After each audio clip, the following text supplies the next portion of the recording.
First of all, I would like to congratulate Senator Obama and Senator Edwards for a great showing in the Iowa caucuses.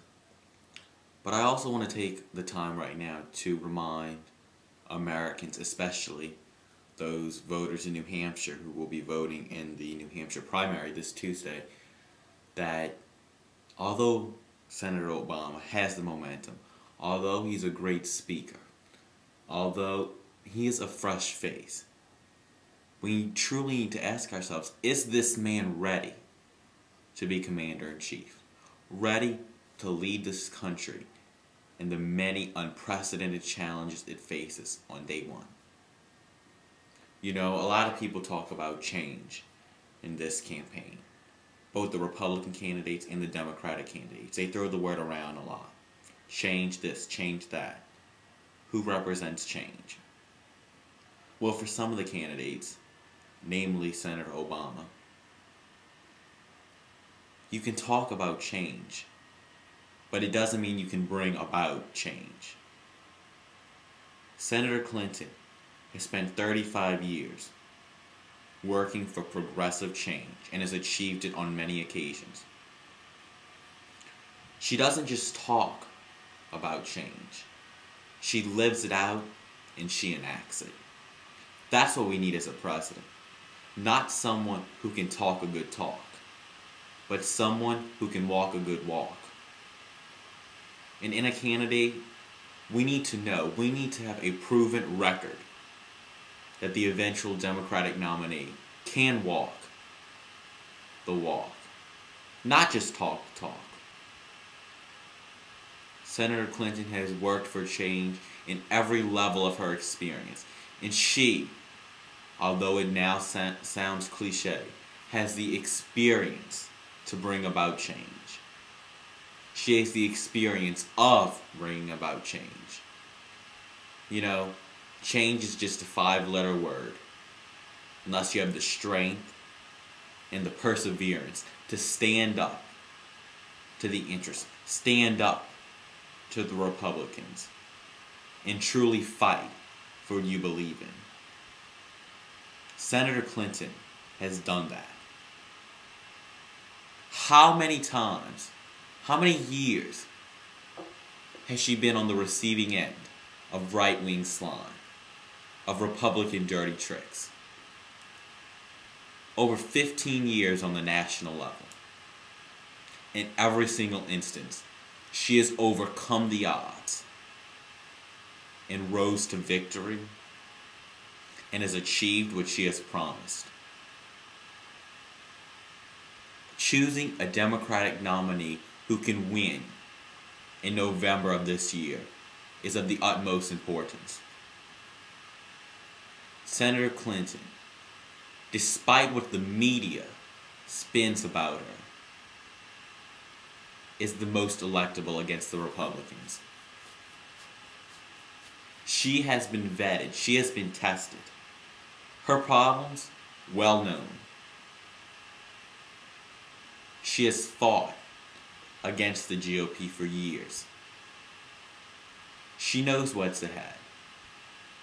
You know, back in 2000, when she was running for the Senate in New York, many said Senator Clinton will never be able to win over those Republicans, those conservatives in upstate New York. Not only did she win them over in 2000, but she won them over by even a larger margin in re-election in 2006. Out of New York's 62 counties that year, she won 58, many of which went to George W. Bush in the 2004 election. What this proves is that once the country, once America gets to know who Hillary Clinton is, they're going to like what they see. She's won over many, many Republicans in New York who probably, 10, even maybe 8 years ago would have said never. We would never vote for Senator Clinton or Hillary Clinton at that time. But when she ran in 2000 and she visited those counties and she connected with the voters and she said, listen, I'm not what you hear in the media. I'm not what the Republicans made me out to believe. Once those people in New York got to know the real Senator Clinton, the real Hillary Clinton, they liked what they saw and they voted for her. And not to attack Senator Obama because he has many upsides. Many great features about him. But he has not been tested against a major Republican opponent. He has not had to stand up against the Republicans. You know, he's only been elected to the U.S. Senate for 3 years. One of those years, he's been absent more than any other candidate because of campaigns. In 2004, when he ran for the Senate in Illinois, he ran against Alan Keyes, and no personal offense to Alan Keyes, but if you ever heard him talk, this isn't exactly a man that was a threat, okay? Just about any Democrat could beat Alan Keyes. Senator Obama has not had to stand up to the Republicans. He has not had a tough battle, a tough uphill battle to win over Republican voters. Democrats need to ask themselves before they nominate this guy. Do we really want the 2008 election, the biggest in our lifetime, to be Senator Obama's training ground for fighting off Republican dirty tricks? I don't think so. And I'll also point out on Senator Obama. I hear him speak, I watch his speeches, I watch the debates, and he talks a good talk. I've already said that.